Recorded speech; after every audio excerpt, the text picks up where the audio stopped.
po si Kagawad Grace Santa Ana mula sa Barangay Rosario.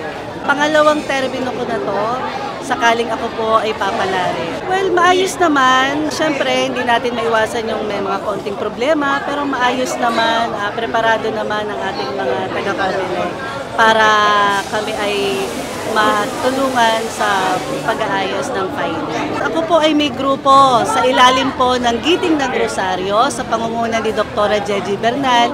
Dangan nga lang po, syempre, tayo po ay naniniwala sa feng shui, pero wala naman pong masama kung ito ay sinusunod. Ayan. Kasi para sa akin po, itong araw na to ang maswerteng araw sa akin pag-file. So, kaya nandito po ako ngayon. Siyempre, sa haba na rin po sa history ng Barangay Rosario, halos mga tatay.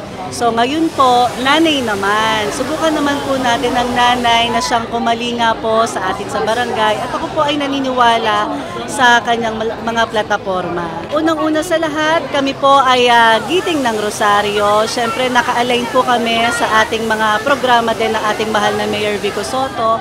Ang unang-una sa lahat, ang transparency. Ang makapagbigay po ng magandang serbisyo na tapat sa ating mga kabarangay Rosario.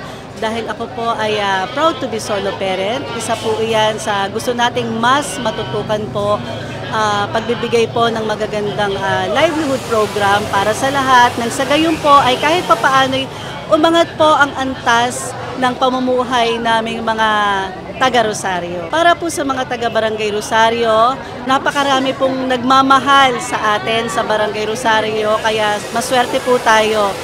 Kaya lang po, syempre, kailangan po piliin nyo pong mabuti ang inyong mga nagugustuhan o napupusuan.